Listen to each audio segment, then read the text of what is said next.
Welcome to the Podcast Profits Unleashed podcast on Mintwave Radio and all podcast platforms. If you're a coach, consultant, therapist or healer with an online program and would like to find out how to grow your business whilst having fun podcasting, go to podcastprofitsunleashed.com/free. Let's dive into today's episode.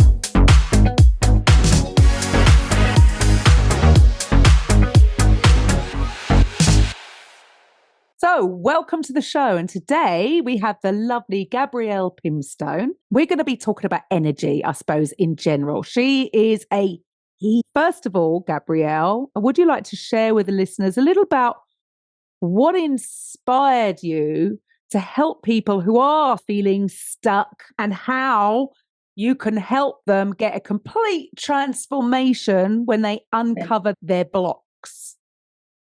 Awesome. Hi, and thank you for having me. It's wonderful to be here, and it's great to speak to somebody from the UK. Most of the hosts are from North America. So for me, what inspired me, there were so many things, but from a young age, Karen, I have been on a quest for understanding the big life questions. My father passed away when I was 9 years old, and it got me questioning the meaning of life, why bad things happen to good people, what happens after we pass away. After he passed away, I asked my mom if I could go to a medium, and she said no. And I was always questioning that. And I started getting really into analyzing my dreams. At age 8, I was writing down my dreams. I've always had a propensity to this whole idea of personal mastery, spiritual mastery, and I went into a career in psychology as a result. But what really got me into it was me being absolutely stuck. I always said being stuck was my catalyst. And I was stuck in a career that I had loved for 2 decades. It had propped me up for 2 decades. It was my identity for 2 decades. And in 2020, around that time, things started changing. And I was trying to work out what's going on. How come I had gone from a real love affair with my career to it took me so much to even get onto a Zoom call and have a meeting with people. And what happened was a podcast was the final straw in this whole story, which is why I love podcasting. It was August 2020, the 9th of August, and I was in a senior leadership role in a bank. It was dry. It was all about regulation. And I wasn't sleeping. I woke up sick to my stomach. I had that kind of feeling of rising trepidation. And I went for a walk. And I put on my AirPods and I listened to a podcast. And this woman was talking about living her life in the grip of anxiety. And always, even when things were going well, which they were at the time that she was being interviewed, always waiting for the other shoe to fall. And I thought, this is my story and I've got to do something about it. And I've been in the field of psychology, which I love, by the way, for nearly 3 decades. But I was still stuck in the same patterns. And what actually happened was quite amusing, because sometimes when you start thinking, I need a different approach, how do I change? What do I need? The algorithm, the cookies on Instagram hear you. And this advert came up. And the advert was for a 3-day workshop on how to master your energy. And I thought that sounds interesting. And I attended, and of course, that was the turning point. And I spent the next 18 months accrediting as an energy master. Yeah, so a variety of things, innate propensity, a crisis in my life, and then this fortuitous offer to come to a weekend workshop. Wow. And I'm all about that's all we are. It's all about energy and frequency. Yeah. So for the listeners, could you explain a little bit more about energy healing and what it does and how it can transform your life? Yeah, sure. I do energy healing, but I also do energy coaching. And the two are different because people either come to me in one of two ways. They want me to just fix their problem, or they want to learn how to do it themselves. And fixing the problem is when the client literally lies back and I do the healing or healings for them. I'll talk you through what that entails. And then energy coaching is teaching them the 5 components of mastering their energy. So they're actually different processes. And I'd say probably it's about half, maybe, yeah. But most people want to just be done with an issue. They'll come, they'll get some healings, and then they'll get curious about the topic. So energy is everything. You're absolutely right. It's like the life force. And it drives our conscious and our unconscious functioning at a physiological level, like our heart beats without us knowing it, we breathe without us knowing it, but also at an invisible, kind of intangible level, it drives our thoughts, our beliefs, the stories we tell ourselves, our emotions, our identity. All of that is just energy. What else is it? And that's what energy is. And the purpose, and let me go back a second. So we're made up of energy. Things happen to us in our lives. If you want me to go really woo-woo, it can happen in the womb, it can happen in the past life, it can be passed down intergenerationally, but stuff happens, trauma happens in life. You can't get away with that. And when those events happen, we develop energetic blocks because the energy is dense. It hasn't been resolved or released. And so it has to go somewhere. It just starts at our aura and then moves. The deeper and deeper it gets, it then gets lodged in our chakra system. And these become like invisible handbrakes. We start to develop ways of being in the world, patterns of being in the world that are totally unconscious, but that have an energetic base to them. And so why I love energy mastery or energy healing so much is when you're working at an energetic level, I can read energy. I go in, I find the root, the inception point of that block. I release and remove it, and it's gone. It's really gone. That's what energy is, what energy blocks are. How energy healing, if you come for, usually I've got packages up to 3 sessions. You typically don't need more than 3 sessions. Sometimes one does. I have had somebody who I had to work really intensely with. And it depends on how long the block's been there, how deep it is, how pervasive it is, whether whether it has tentacles in various aspects of your life, all of that stuff. But what happens is the client will come to me, and when I say come to me, it doesn't have to be physical, it can be virtual. In fact, most of my healings are done virtually. And the session starts with really just getting clear on the issue that they want to work on. All right, so let's get clear on the intention. For example, I want to work on my blocks to financial abundance. For example, that's just an example of what. Or I've got terrible insomnia. I've never slept through the night. Help me with that. There's so many things that could come up. Then what we get clear. I get the person into state. We set the intention. And I go and I do the healing. I'm working on their energetic body and I'm working across their timeline. So I can go all the way back. And then after the session and then I find that root, that inception point. Sometimes I don't find it in the first session. Maybe it'll take another 1 or 2 sessions, but eventually I'll find it, I'll release it, and then the relief is palpable.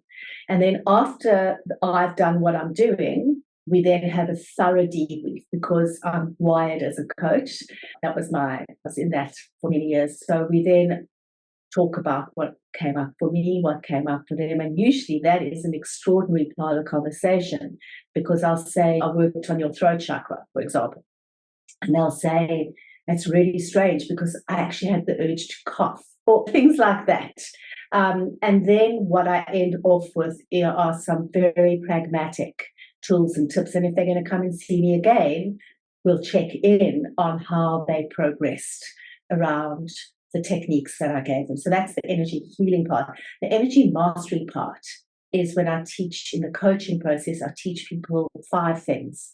How do you understand your energy? So tune in, sense, know where your energy is at in the moment at any given point in time. How do you protect your energy? Because we are bombarded with toxic stuff from the outside. How do you clear your energy? So how do you find the root and release it?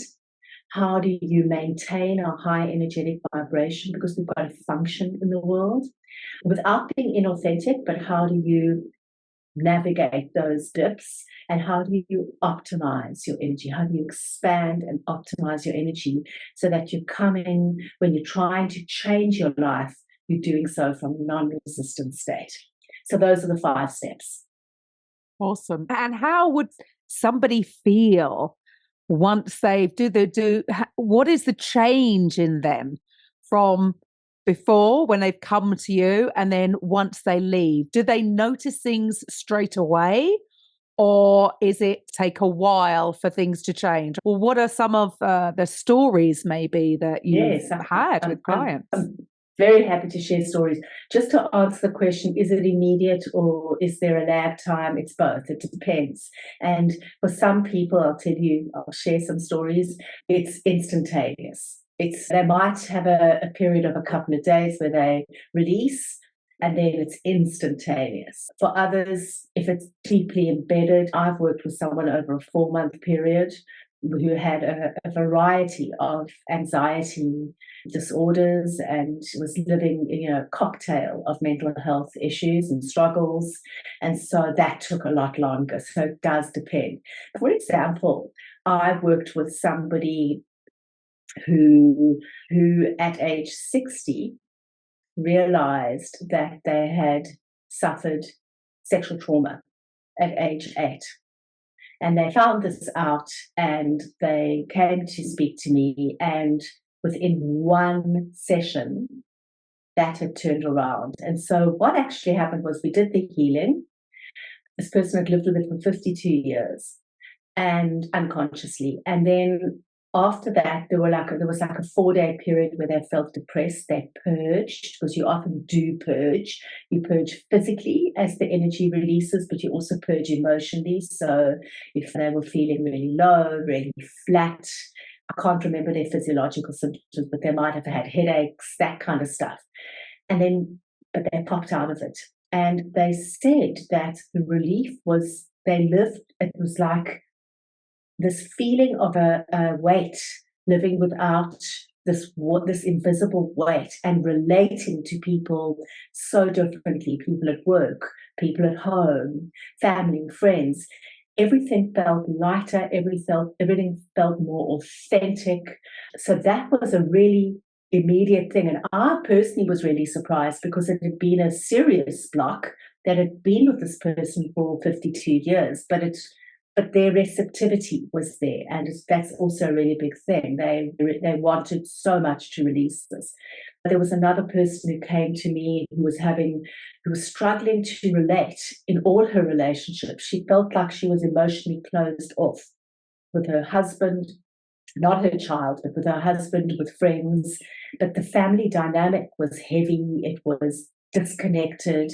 And this person came to me, and within 2 sessions, she said she doesn't know how it happened, but the communication started flowing. The connection in the family unit was just easy. She felt like she wanted to reach out to old friends who she'd shut out of her life.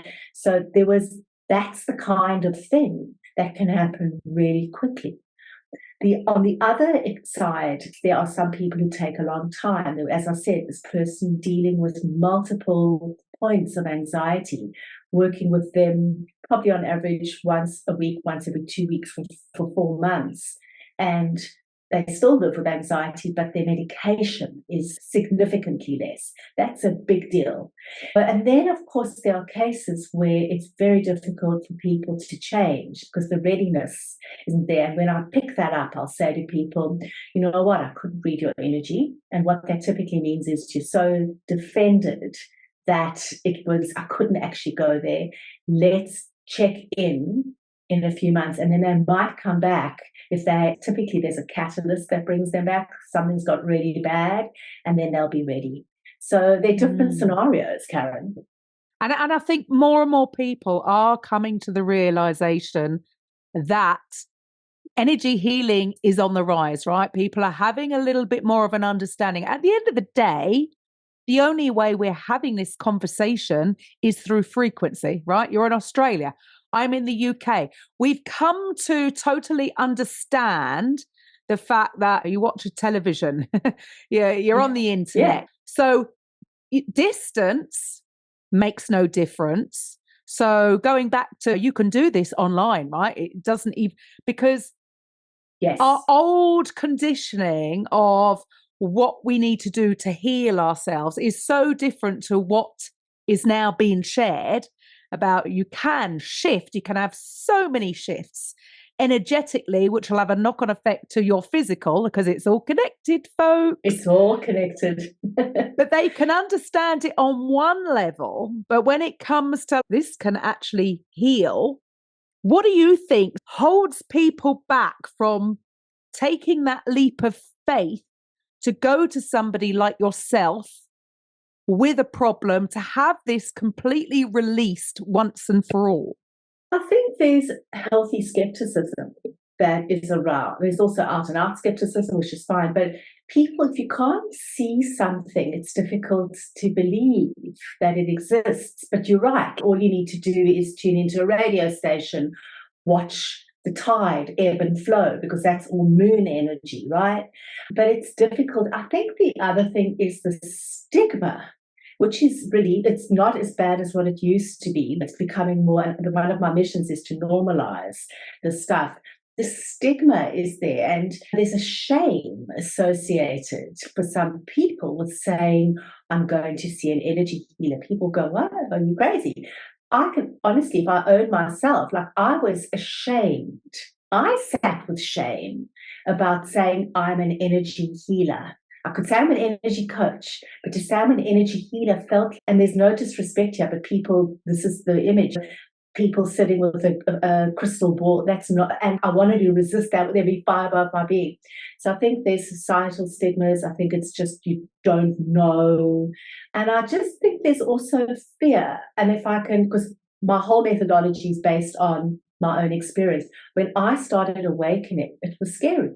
You're afraid that you're going to see the darkness. You're going to see, it doesn't work that way. The higher your frequency goes, that stuff doesn't even come to you.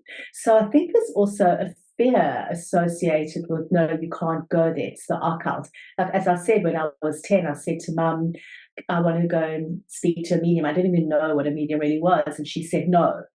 I was actually tell her, I don't know what I'm saying here, but because there's fear. So there's a bunch of things. And then also, I think at a deeply unconscious level, if you tell somebody that you can really release their biggest barrier for good, there's fear in that. Because who are you without your identity? Who are you without the story that has held you back for so long? There's that Rumi quote. It says something along the lines of, why do we stay in that invisible prison when the doors are wide open? So at some level, we choose to remain in the struggle. And the idea of freedom actually is quite scary for many people. Because it's the unknown, isn't it? And depending on where you are in the world, because like you say, some people lose their identity. I find it fascinating that not everybody, but so many people, it's like when they have an ailment, it's almost like they take ownership of it. And it's almost a one-upmanship. If somebody says they've not been well, they've been ill, somebody's, oh, yeah, I was dying. Exactly. It's like, oh, my goodness, you're talking about it. You're getting emotionally involved in the whole thing about it. And you're actually trying to outdo each other. And you're right. And I think almost the way it's almost, I wouldn't say rewarded, but in a sort of way it is, because there might be insurance payouts, or they might get extra help from the government, and then friends and family might be looking after them. So there is a payout, isn't there? So they could then think, and I'm not saying this is conscious, because nobody does this deliberately, but on an unconscious level, like you say, who will they be without this ailment? Like, what would happen if they were completely healed from whatever it is? And that is such a shame, isn't it? But I suppose the more you're aware of it, Got to be careful about how you talk about Yes. yourself. I'm never ill, man. I am never ill. I'm never ill and I'm never going to be ill. Karen, you're so right. I actually, when you use the word power, but I wrote the words, and I always take notes, is payoff. That's the terminology we use in psychology. So there's a psychological payoff for remaining stuck. Now I can talk for myself. So my biggest block was deep anxiety. It was just waiting for that other shoe to fall kind of scenario. And you would think to yourself, like, surely that's easy to shed. Like, you don't want to live with anxiety and dread and terror and fear. It was such a struggle. I sat and for 21 days, I devoted once and then again to focusing on eliminating, just releasing this thing that I didn't want but wanted so badly. Eventually, I wrote a love letter to my anxiety and I broke up with it. Love that. It is so peculiar. It's such a weird and it's such a puzzle. We all feel it, like we're trapped in something or other, and we want so badly to move on, but it is so difficult. Now, for me, it was because the payoff of anxiety for me was feeling safe. Okay, so in my story was all about waiting for the other shoe to drop, because my dad took 5 years, sick for 5 years, and he passed away. And so I got this notion that if I stop worrying, I become complacent. And if I become complacent, the rug's going to be taken out from underneath me. Now, that is such a primal, childlike storyline, but that's what kept me stuck. That was the payoff. The payoff was safety, which is, as I'm talking about it now, I'm thinking it's just so convoluted, isn't it? There are so many versions of people have spoken about that, I've experienced working with other people. So when you try and change from a mindset perspective, working in therapy, which I love, but getting to understand ourselves, working with how we shift behaviors, that's all great. It's going to take a long time. What you want is you need something that's going to help you find the root of that. And it's like pulling it out and releasing it. And that's energy that you're pulling out and you're releasing. And when you do that, it's immense relief. It's just, it's all of the charge related with those limiting beliefs and those thought patterns literally evaporate. They go away. And I suppose the beauty is with work, when you're working with energy, like you say, going to the root cause, because some people, if it is something that happened to them as a child, consciously, they might not be able to remember it. So this is all unconscious. So it makes sense that actually, if you're going to the actual energetic level of it and release it, then it's gone. And so it's what I'm hearing from you is that it's not something that once you've released it, got to go back and release it. If you have fully released it, that's it. Is that done?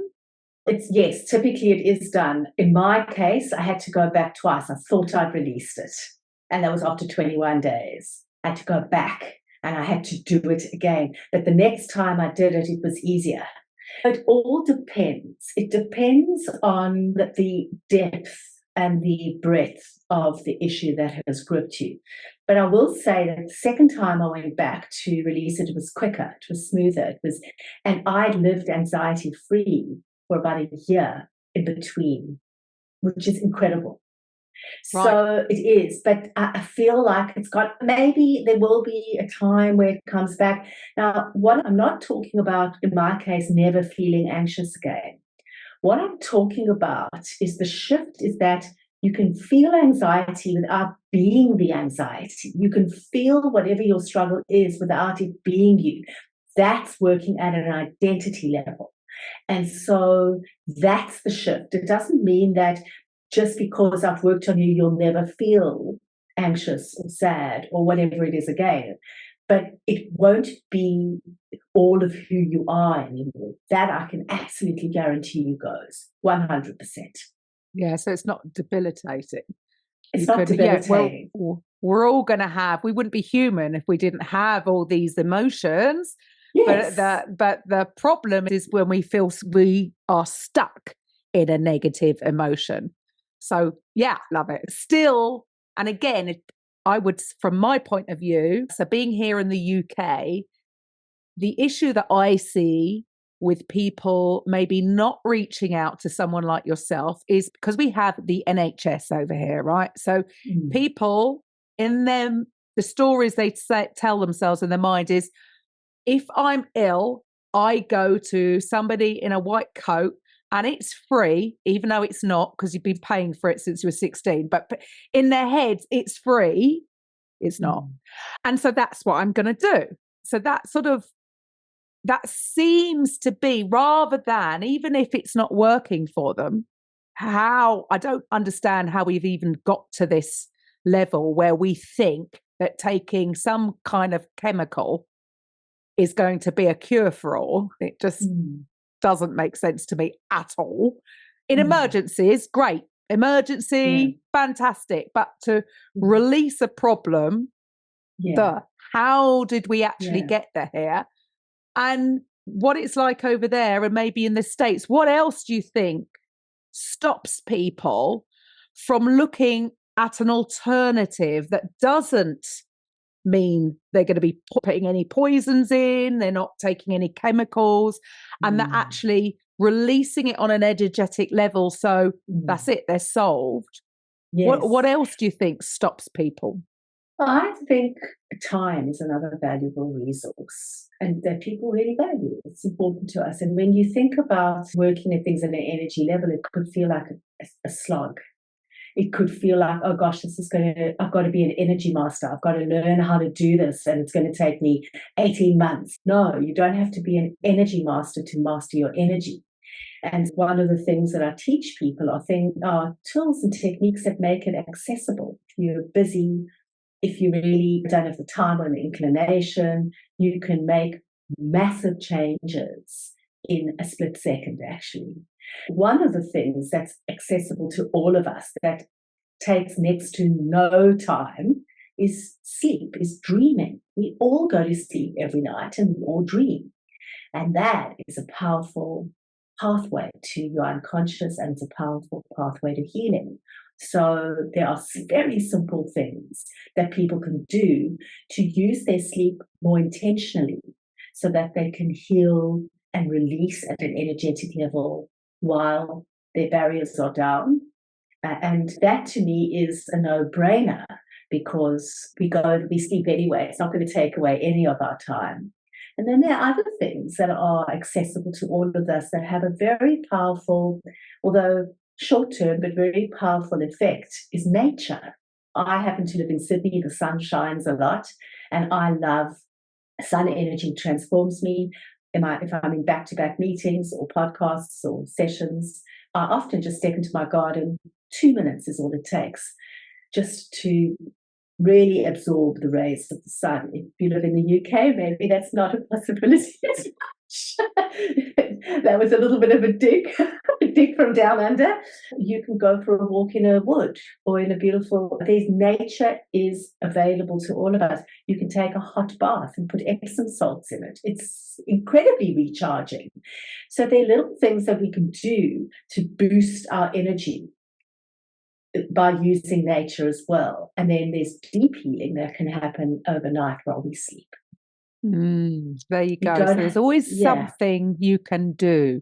So what should the listeners do next if they wanted to just take that next step and have a little bit more of a deep dive into how this could transform their lives? If they wanted to do it with me, they could very easily set up an obligation-free chat. And the worst that can happen is we spend 30 minutes together. In that conversation, we get clear on where you are, where you want to be, and what's holding you back. And then you can walk away.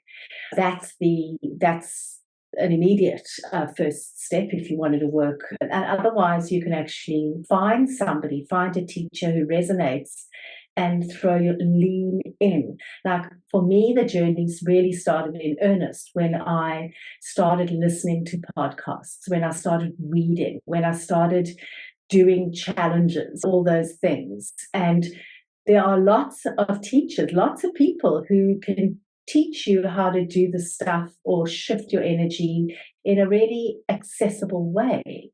And so find the person that resonates with you and just start exploring. Yeah, that would be my recommendation.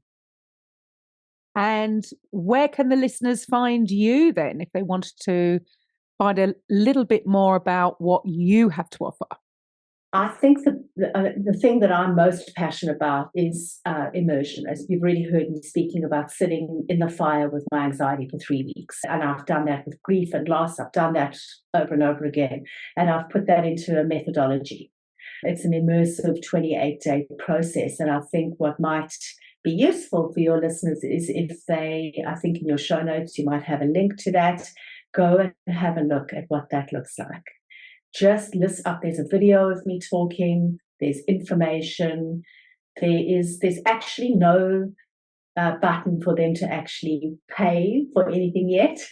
It's really not about that. It's about, if you're interested, come and have a chat with me. I think that's something that I wanted to put out there to people because it's a bite-sized transformation, and I cannot explain to you what happens. Who you are at the beginning of the 4 weeks is different from who you are at the end at an identity level. And so I would recommend people go and have a look at that link.